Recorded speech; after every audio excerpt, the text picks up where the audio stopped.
Bonjour à toutes et à tous. Dans cette vidéo, ce matin, nous allons parler du mariage du nouveau roi Bamoun, le roi Nabil Bongo Djoya. C'est vrai que je vais parler de lui, mais en même temps, ce que je vais dire, c'est une forme d'interpellation, tant pour lui, le roi, que pour les autorités camerounaises, le ministre de la promotion de la femme et de la famille et toutes les autorités qui sont concernées par la promotion de la femme et de la famille, la protection de l'enfance, les droits de l'homme. Qu'est-ce que ce mariage? Pourquoi je m'intéresse à ce mariage? En fait, en fin d'année 2021, précisément le 27 septembre 2021, le grand roi Bongo Djoya nous quittait. Il passait de vie à trépas, paix à son âme. Je rappelle ici que je ne suis pas Bamoun. Je rappelle également que je ne suis même pas mariée à un Bamoun. J'ai quelques amis Bamoun, mais rien ne me rattache particulièrement à cette tribu-là. En fait, pour dire que je n'ai aucun intérêt personnel dans ce que je suis en train de dire. Le seul intérêt que j'ai, c'est l'intérêt d'une maman, c'est l'intérêt d'une femme pour qui les droits des femmes et des filles sont une cause importante. Je me tiens ici comme la responsable de l'association Femmes de Destinée qui lutte pour le respect des droits des femmes et des filles et pour l'épanouissement de la femme et de la fille. Le 10 octobre 2021, le roi Nabil refusait la proposition d'épouser une jeune fille de 14 ans. Alors, il est dans la tradition Bamoun, il est dit que le roi doit épouser une femme d'une famille en particulier chez les Bamoun. J'ai fait quelques recherches, je ne veux pas citer le nom de la famille, ce n'est pas mon objectif d'attaquer les personnes ou d'identifier les personnes. Mais si je cite le nom du roi, vous allez comprendre tout à l'heure. Le roi a refusé d'épouser cette fille, disant qu'elle est encore mineure. Cette publication, je l'ai longtemps partagée. J'ai trouvé cet article sur certains web magazines. J'ai partagé parce que c'est quelque chose qui touchait les causes que nous défendons au sein de notre association. Donc, j'ai largement partagé cette publication. J'ai largement commenté dessus. Malheureusement, j'ai été surprise par la réaction des internautes. C'est que certains arrivaient pour dire « Roi Nabil, tu t'opposes à la tradition, tu vas voir, tu vas sentir ça sur toi. » Ce genre de commentaires qui arrivaient, des gens qui se levaient pour s'opposer à moi, pour me condamner. Moi, j'ai une question bien précise à vous poser. Qui d'entre nous, en tant que parent, serait content de laisser sa fille de 14 ans, j'ai lu quelque part qu'elle était en classe de 4e, de laisser sa fille de 14 ans, à peine entrée en puberté, aller se marier avec un homme qu'elle n'a même pas choisi? Je rappelle que le mariage est une union contractée avec le consentement des deux parties. Ce mariage dont on parle ressemble, je ne dirais même pas ça ressemble, c'est bien un mariage forcé. Aujourd'hui, l'acte que le roi Nabil a posé est un acte fort, est un acte qui doit interpeller tout le monde jusqu'aux autorités, les plus hautes autorités.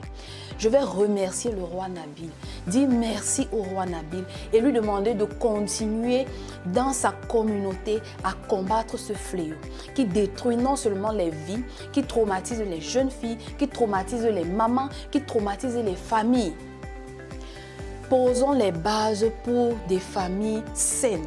Je suis d'autant plus ravie qu'un homme ait pris le courage de s'opposer à toute sa communauté, de s'opposer à des traditions séculaires, de s'opposer même aux autorités pour prendre une décision pareille. Je veux donc interpeller les autorités camerounaises pour dire qu'à l'image du roi Nabil, que chacun agisse à son niveau afin que les mariages précoces et forcés soient complètement éradiqués dans ce pays. Je vais lire certains articles qui interdisent le mariage précoce. En juillet 2016, le nouveau code pénal, en vertu de l'article 356, rend le mariage forcé passible de 5 à 10 ans de prison et d'une amende de 25 000 à 1 million de francs CFA, dont 50 à 20 000 dollars environ. Rappelons que jusqu'en juillet 2016, l'âge légal du mariage au Cameroun était de 15 ans pour les filles et de 18 ans pour les garçons. Je vais d'abord faire une pause là pour vous demander quelle est d'abord cette injustice entre filles et garçons. Pourquoi est-ce que les garçons doivent être à 18 ans et les filles à 15 ans? Dans quel but? Quelle est la logique derrière cela? Si les garçons sont à 18 ans, comme mettre les filles à 18 ans? Grâce à Dieu, à cause des femmes qui se sont levées, à cause des personnes qui se sont levées pour dire non, ça ne peut pas continuer. Grâce à Dieu, dès 2016, une nouvelle loi est entrée en vigueur interdisant aux garçons et aux filles de se marier avant l'âge de 18 ans.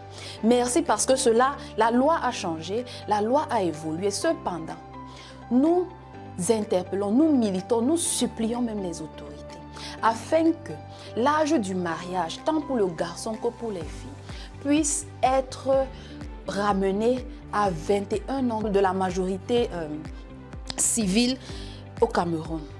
On sait que la majorité civile au Cameroun, c'est 21 ans. Même si la majorité pénale, c'est 18 ans. La majorité civile, c'est 21 ans. Nous prions.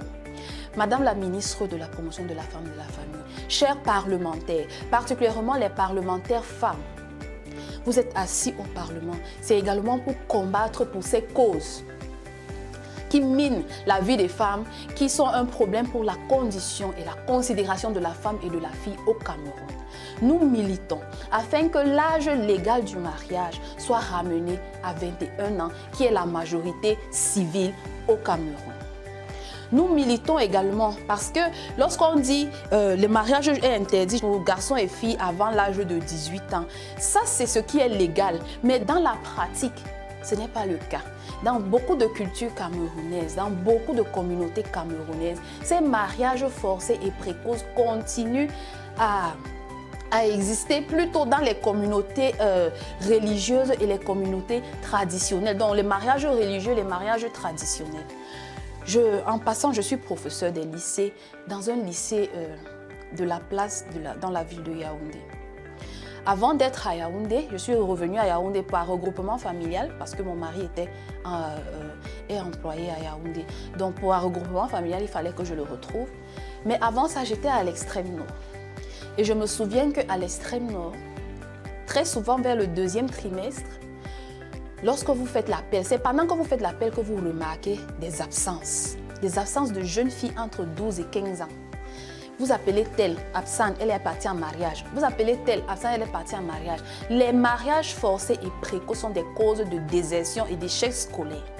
Nous militons et nous travaillons pour que les filles puissent aller à l'école le plus loin possible. C'est un facteur majeur d'épanouissement, c'est un facteur majeur d'insertion socio-professionnelle, c'est un facteur majeur d'autonomisation. Une femme qui connaît ses droits est une femme épanouie. Une femme qui est bien éduquée est une femme qui transmettra cette bonne éducation à ses enfants. Et une femme qui est bien éduquée, qui transmet la bonne éducation à ses enfants ne deviendront que de meilleurs citoyens. Et la nation sera encore une meilleure nation. Bâtissons la nation de demain en investissant sur les familles, sur les femmes et sur les filles. J'interpelle par ce fait également les autorités traditionnelles et les autorités religieuses traditionnelles comme le roi Nabil à agir de manière à mettre un terme à cette pratique dans notre société pour que nous puissions bâtir une nation plus forte avec des femmes plus fortes car les filles d'aujourd'hui sont les leaders de demain. Merci de m'avoir suivi.